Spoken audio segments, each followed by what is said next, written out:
इल्म और हिकमत से भरी दिलचस्प इस्लामी कहानियों के लिए हमारे चैनल को सब्सक्राइब करें। बहुत पुराने वक्तों की बात है। एक छोटे से गांव में एक दर्जी रहता था। वह बहुत गरीब था और एक छोटे से टूटे फूटे मकान में अपने खानदान के साथ जिंदगी गुजारता था। उसके 5 छोटे छोटे बच्चे थे जिनका पेट पालने के लिए वह दिन रात मेहनत करता था। दर्जी बहुत नेक इंसान था और हमेशा मेहनत की कमाई पर यकीन रखता था, मगर उसकी आमदनी बहुत कम थी। दर्जी की रोजाना की कमाई इतनी थोड़ी होती थी कि उससे मुश्किल से एक वक्त का खाना पूरा होता था। उसके पास इतने पैसे नहीं होते थे कि वह अपने बच्चों के लिए नए कपड़े या अच्छी चीजें खरीद सके। उसकी बीवी भी घर के कामों में उसका हाथ बटाती थी, मगर गरीबी ने उनका पीछा नहीं छोड़ा था। वह अक्सर रातों को भूखे पेट सो जाते थे, फिर भी अल्लाह का शुक्र अदा करते थे। अपने बच्चों की भूख मिटाने और कुछ ज्यादा पैसे कमाने के लिए दर्जी एक मुश्किल सफर पर जाया करता था। वह दूर दराज के देहातों में जाता था, जहां से उसे सस्ता कपड़ा मिल जाता था।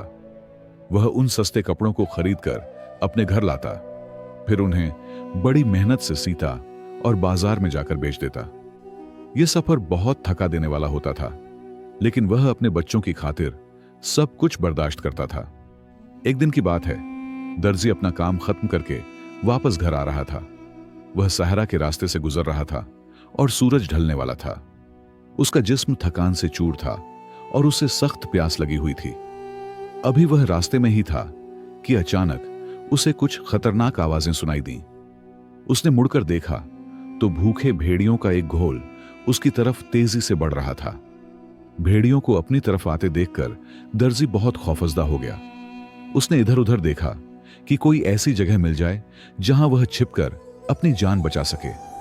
उसे करीब ही एक पहाड़ के दामन में एक बड़ा और गहरा गार नजर आया। वह अपनी पूरी ताकत लगाकर उस गार की तरफ भागा। भेड़िए उसके बिल्कुल करीब पहुंच चुके थे, लेकिन दर्जी वक्त पर गार के अंदर दाखिल होने में कामयाब हो गया। जैसे ही दर्जी गार के अंदर पहुंचा, उसने सुकून की सांस ली, मगर अचानक उसे घर की गहराई से कुछ अजीबो गरीब आवाजें आती सुनाई दी। ऐसा लग रहा था जैसे कोई आपस में बातें कर रहा हो। दर्जी ने सोचा कि शायद यहां कोई डाकू छिपे हुए हैं। वह बड़ी एहतियात और खामोशी के साथ आवाजों की समत बढ़ने लगा, ताकि जान सके कि अंदर आखिर कौन मौजूद है। जब वह थोड़ा और करीब गया तो उसने देखा कि वहां इंसान नहीं बल्कि 2 जिन बैठे बातें कर रहे थे। यह देखकर दर्जी के हाथ पांव ठंडे पड़ गए, लेकिन उसने हिम्मत नहीं हारी और एक पत्थर के पीछे छिपकर उनकी बातें सुनने लगा। एक जिन दूसरे से कह रहा था, क्या तुम्हें हमारे बादशाह के उस पुराने खजाने के बारे में मालूम है? वह इतना बड़ा खजाना है कि कोई इंसान उसे कभी नहीं देख सकता। दूसरे जिन ने हैरानी से पूछा, आखिर इंसान उस खजाने तक क्यों नहीं पहुंच सकते? पहले जिन ने जवाब दिया, इसलिए कि वह खजाना जादुई है और उसे देखने के लिए जिन्हों के बादशाह का खास लिबास और अंगूठी पहनना जरूरी है। उस लिबास और अंगूठी के बिना वह खजाना किसी को नजर नहीं आता। लेकिन अफसोस कि वे चीजें अब यहां नहीं हैं, बल्कि वे तो एक इंसानी बादशाह के पास महल में मौजूद हैं। जिन ने आगे बताया कि वह जादुई लिबास और अंगूठी एक व्यापारी को इत्तेफाक से मिल गए थे, जिसने उन्हें आम सी सजावट की चीज समझकर बादशाह को तोहफे में दे दिया। अब वह लिबास महल की एक दीवार पर टंगा हुआ है और अंगूठी बादशाह खुद पहनता है। जिन्हों में से कोई भी इन चीजों के पास नहीं जा सकता, क्योंकि उन पर एक बहुत ताकतवर जादुई पहरा लगा हुआ है, जिसे कोई जिन नहीं तोड़ सकता। दर्जी ये सारी बातें बड़े ध्यान से सुन रहा था और उसका दिमाग तेजी से काम करने लगा। उसे एहसास हुआ कि यह उसकी जिंदगी बदलने का एक सुनहरा मौका हो सकता है। जिन ने यह भी बताया कि बादशाह का इकलौता बेटा बहुत बीमार है और उसका इलाज एक खास जादुई बोतल में कैद जिनके पास है। दर्जी ने पक्का इरादा कर लिया कि वह उस बोतल को ढूंढेगा और अपने बच्चों की तकदीर बदलेगा। गार में छिपे दर्जी ने जब जिन्हों की सारी बातें सुन ली तो उसके दिल में एक उम्मीद पैदा हुई। उसे मालूम हो चुका था कि जादुई बोतल कहां मिल सकती है। जिन ने बताया था कि वह बोतल समुद्र के किनारे एक अकेले सफेद दरख्त के पास पानी में छिपी हुई है। दर्जी ने सोचा कि अगर वह उस बोतल को हासिल कर ले तो वह न सिर्फ शहजादे का इलाज कर सकेगा बल्कि अपनी गरीबी भी खत्म कर सकेगा। जैसे ही दोनों जिनगार से रुखसत हुए, दर्जी खामोशी से बाहर निकला। वह सीधे बाजार गया और अपनी जमा पूंजी से मछलियां पकड़ने वाला एक बड़ा जाल खरीदा। अब उसका रुख उस समुद्र की तरफ था जिसका जिक्र जिन्होंने किया था। रास्ता लंबा और कठिन था, लेकिन अपने बच्चों के बेहतर भविष्य का ख्वाब उसे हिम्मत दे रहा था। वह थकान की परवाह किए बिना लगातार चलता रहा ताकि मंजिल तक पहुंच सके। काफी देर चलने के बाद वह समुंदर के साहिल पर पहुंच गया। वहां की रेत चांदी की तरह चमक रही थी, मगर दर्जे की नजरें सिर्फ उस सफेद दरख्त को ढूंढ रही थीं। आखिरकार उसे वह अकेला सफेद दरख्त नजर आ गया जो साहिल के बिल्कुल करीब खड़ा था। दर्जी ने अल्लाह का नाम लिया और अपना जाल समुंदर की लहरों में फेंक दिया। पहली कुछ कोशिशों में दर्जी के जाल में सिर्फ मछलियां और घास फूस ही आई। वह थोड़ा मायूस हुआ, लेकिन उसने हार नहीं मानी। वह बार बार जाल डालता रहा। सूरज डूबने वाला था कि अचानक उसे महसूस हुआ कि जाल बहुत भारी हो गया है।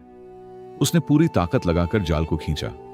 जब जाल बाहर आया तो उसमें काई और सीपियों से भरी हुई एक पुरानी बोतल मौजूद थी। दर्जी का दिल तेजी से धड़कने लगा। उसने कांपते हाथों से बोतल को साफ किया और ढक्कन खोल दिया। जैसे ही ढक्कन खुला, बोतल में से स्याह धुएं का एक बहुत बड़ा बादल निकला। देखते ही देखते वह धुआं एक डरावने और बहुत बड़े जिन्न की शक्ल में बदल गया। उसकी आंखें आग के अंगारों की तरह दहक रही थीं और उसका कद बहुत ऊंचा था। दर्जी उसे देखकर बुरी तरह डर गया। वह जिन्न जोर से हंसा और गरजदार आवाज में बोला कि ऐ इंसान, तूने मुझे कैद से आजाद किया है, इसलिए मैं तेरी सिर्फ एक ख्वाहिश पूरी करूंगा, लेकिन उसके बाद तुझे मार डालूंगा। यह सुनकर दर्जी के पैरों तले जमीन निकल गई और उसने कांपती आवाज में इंसाफ की बात कही। जिन्न ने गुस्से में बताया कि उसे नाफरमानी की वजह से इस बोतल में कैद किया था और उसने कसम खाई थी कि जो भी उसे आजाद करेगा वह उसे मार देगा। दर्जी ने समझ लिया कि वह बड़ी मुसीबत में फंस गया है, मगर उसने अपनी अक्ल से काम लेने का फैसला किया। दर्जी ने हिम्मत करके कहा कि अगर मौत लिखी है तो वह तैयार है, मगर उसकी आखिरी ख्वाहिश है कि जिन्न समुंदर की गहराई से वह सुनहरी बोतल ले आए जिसमें बादशाह के बीमार बेटे की दवा है।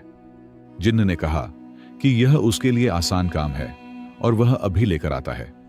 पलक झपकते ही जिन्न समुंदर में गायब हो गया और थोड़ी देर में सुनहरी बोतल लेकर लौट आया। दर्जी ने चालाकी से कहा कि वह यकीन नहीं कर सकता कि इतना बड़ा जिन्न इस छोटी सी बोतल में समा सकता है। जिन्न को अपनी ताकत पर घमंड था। वह फौरन धुएं में बदला और बोतल में चला गया। दर्जी ने तुरंत ढक्कन बंद कर दिया और जिन्न फिर से कैद हो गया। जब दर्जी ने चालाकी से उस खतरनाक जिन्न को दोबारा बोतल में बंद कर दिया तो उसने एक लंबी और सुकून भरी सांस ली। जिन्न बोतल के अंदर से गुस्से में चिल्ला रहा था और बाहर निकलने की मिन्नतें कर रहा था, मगर दर्जी अब उसकी बातों में आने वाला नहीं था। उसने सोचा कि ऐसे जालिम और शरारती जिन्न का आजाद रहना सबके लिए खतरनाक है, इसलिए उसने बोतल को उठाया और पूरी ताकत से समुंदर के गहरे पानी में फेंक दिया। अब दर्जी के पास वह सुनहरी बोतल थी जिसमें शहजादे की बीमारी का जादुई इलाज मौजूद था। उसने अल्लाह का शुक्र अदा किया और तेजी से बादशाह के शहर की तरफ रवाना हो गया। उसके दिल में नई उम्मीद और हिम्मत पैदा हो चुकी थी। वह जानता था कि अगर शहजादा ठीक हो गया तो उसकी सारी गरीबी हमेशा के लिए खत्म हो सकती है। कई घंटों के सफर के बाद दर्जी शहर के बड़े और आलीशान किले के दरवाजे पर पहुंचा। वहां मौजूद सिपाहियों ने उसे रोक लिया और आने की वजह पूछी। दर्जी ने पूरे यकीन के साथ कहा कि वह एक गरीब दर्जी है, लेकिन बादशाह के बीमार बेटे के लिए शिफा लेकर आया है।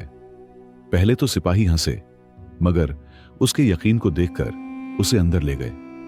जब दर्जी दरबार में पहुंचा तो सोने और कीमती पत्थरों की चमक देखकर उसकी आंखें खुली रह गईं। बादशाह अपने तख्त पर उदास बैठा था। उसने दर्जी से कहा कि बड़े बड़े हकीम नाकाम हो चुके हैं, फिर एक मामूली दर्जी यह काम कैसे कर सकता है? यह सब नामुमकिन लगता है। दर्जी ने अदब से सिर झुकाया और कहा कि जिंदगी और मौत अल्लाह के हाथ में है। वह तो सिर्फ एक जरिया है। उसके पास एक खास दवा है जिससे शहजादा ठीक हो सकता है। बादशाह ने थोड़ी देर सोचकर शर्त रखी कि अगर बेटा ठीक हुआ तो इनाम मिलेगा और अगर नाकाम रहा तो सजा मौत होगी। दर्जी ने यह सख्त शर्त कबूल कर ली। बादशाह उसे शहजादे के कमरे में ले गया। शहजादा बिस्तर पर बेजान पड़ा था। दर्जी ने सबको बाहर भेजा, दरवाजा बंद किया और सुनहरी बोतल से जादुई पानी निकालकर आहिस्ता आहिस्ता शहजादे के जिस्म पर लगाने लगा। जैसे ही वह पानी जिस्म से लगा, एक करिश्मा हो गया। शहजादे के बदन में हरकत आने लगी और उसका पीला चेहरा फिर से ताजा हो गया। कुछ ही पलों में उसने आंखें खोल दी और उठकर बैठ गया। वह पूरी तरह ठीक हो चुका था। दर्जी ने दरवाजा खोला और बादशाह को अंदर बुलाया। अपने बेटे को सेहतमंद देखकर बादशाह की खुशी का कोई ठिकाना न रहा। उसने बेटे को गले लगाया और दर्जी से कहा कि आज वह जो चाहे मांग सकता है, आधी सल्तनत भी दे सकता है। दर्जी ने दीवार पर टंगे पुराने कपड़े और बादशाह की उंगली में मौजूद अंगूठी की तरफ इशारा किया और कहा कि उसे बस वही चाहिए। बादशाह हैरान रह गया कि किसी ने सोना चांदी छोड़कर ऐसी मामूली चीजें मांगी। उसने मुस्कुराकर वह कपड़ा उतार दिया और अपनी अंगूठी भी दर्जी को दे दी।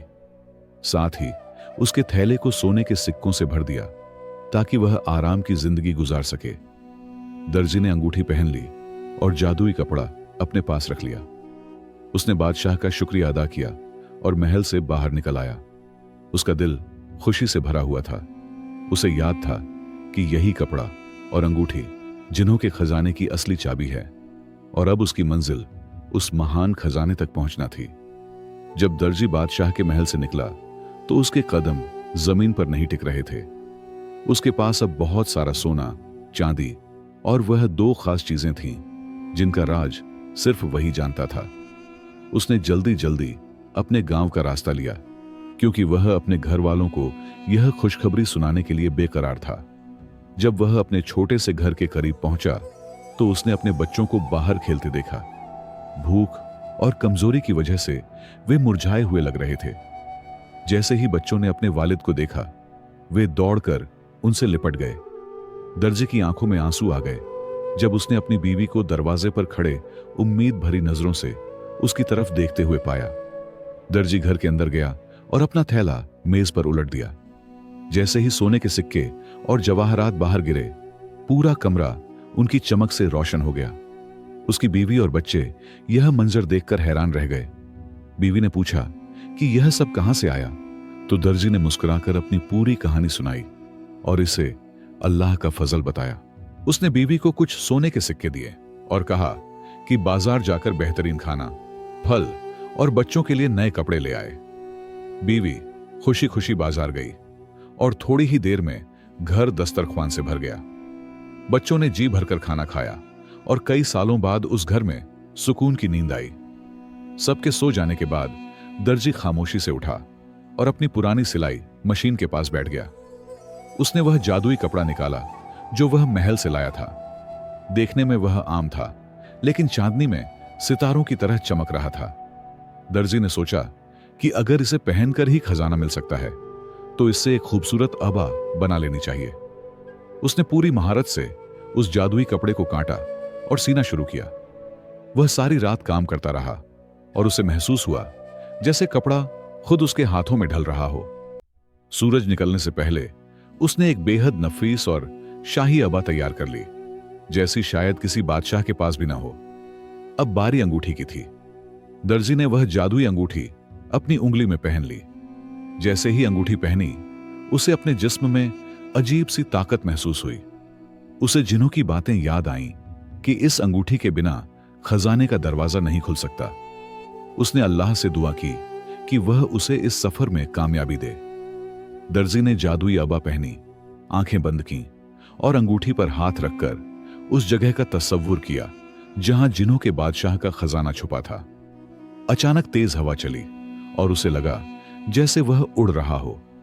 कुछ ही लम्हों में जब उसने आंखें खोलीं, तो वह एक बहुत बड़े पहाड़ के अंदर एक वसीया मैदान में खड़ा था। वह जिन्हों की दुनिया थी।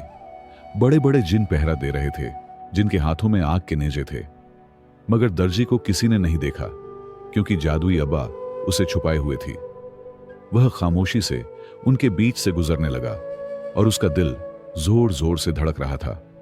चलते चलते वह एक बहुत बड़े सुनहरे दरवाजे के सामने पहुंचा। दरवाजा बेहद ऊंचा था और उस पर कोई ताला नहीं था, बस एक छोटा सा निशान था जो बिल्कुल उसकी अंगूठी जैसा था। दर्जी समझ गया कि यही आखिरी रुकावट है। उसने कांपते हाथों से अंगूठी उस निशान के करीब बढ़ाई ताकि दरवाजा खुल सके। जैसे ही दर्जी ने अपनी अंगूठी उस बड़े सुनहरे दरवाजे के निशान से छुआ, एक बहुत तेज आसमानी रोशनी फूटी। भारी और अजीम दरवाजा बिना किसी आवाज के आहिस्ता आहिस्ता खुलने लगा। दर्जी के सामने हीरों और जवाहरात से बना हुआ एक रास्ता दिखाई देने लगा। उसने गहरी सांस ली, अल्लाह का नाम लिया और आगे कदम बढ़ाया, क्योंकि वह जानता था कि हर कदम उसे एक नई दुनिया की तरफ ले जा रहा है।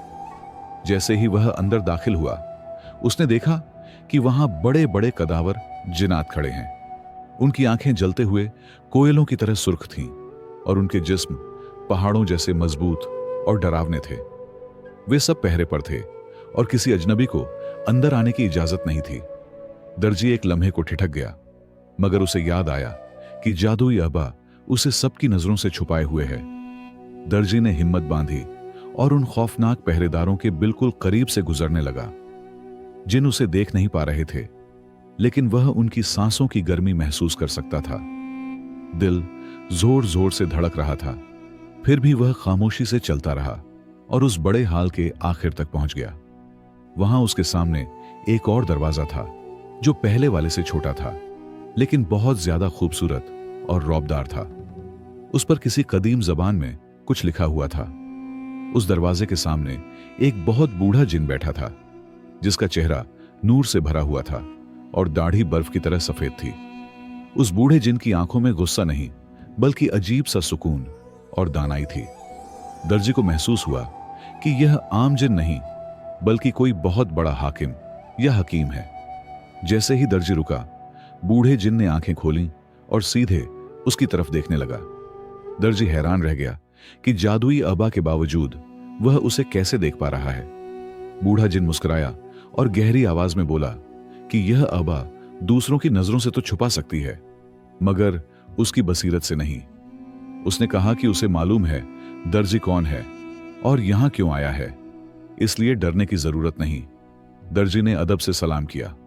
बूढ़े जिन ने बताया कि वह इस खजाने का निगाहबान और जिन्हों का कदीम हकीम है।